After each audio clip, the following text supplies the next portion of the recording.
ফুলকপির পরোটা খুবই লোভনীয় না? আজ আমার ছাদে লাগানো ফুলকপি দিয়ে আর আলু দিয়ে আপনাদেরকে ফুলকপির পরোটা বানিয়ে দেখাবো। এভাবে ফুলকপি দিয়ে পরোটা বানালে দেখবেন বাচ্চারা সহ সবাই একদম লোভে পড়ে খাচ্ছে।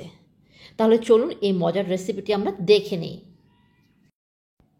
প্রথমে একটা কড়াইয়ে সামান্য তেল নিয়ে তার মধ্যে কালো জিরা এবং আস্ত জিরা ফোড়ন দিয়ে পেঁয়াজ, মরিচ আর লবণ, হলুদ দিয়ে সেটা হালকা একটু ভেজে কেটে নেওয়া ফুলকপি আর আলু দিয়ে দিচ্ছি।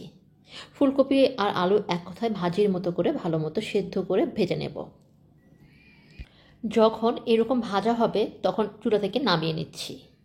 এদিকে একটা বোলের মধ্যে ডো তৈরির জন্য নিচ্ছি ময়দা।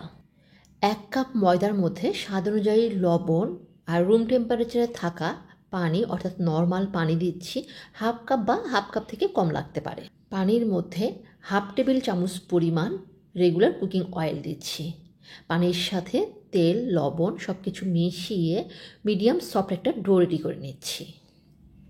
10 মিনিট রেস্টে রাখার পর ময়দাটা একটু নরম হয়ে আসে, সেখান থেকে সামান্য একটু লেচি নিয়ে এইরকম হাত দিয়ে একটু বড় করে রুটির মতো তার মধ্যে যে ফুলকপির পুরটা রেডি করেছি সেই পুরটা ভরিয়ে মুখটা সিল করে দিচ্ছি।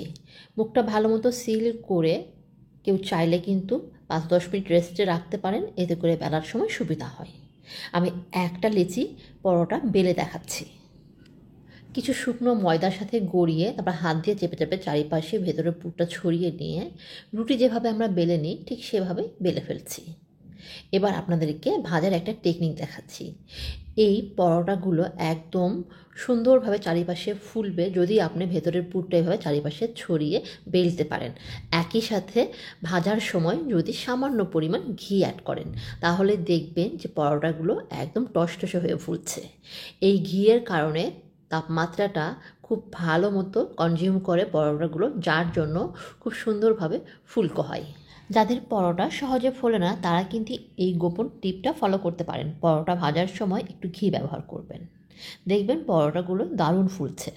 তবে কেউ চাইলে রেগুলার কুকিং অয়েল দিয়েও কিন্তু পরোটাগুলো ভেজে নিতে পারেন। এরই মাঝে ফুলকপি দিয়ে ফুলকো পরোটা রেডি হয়ে গেল।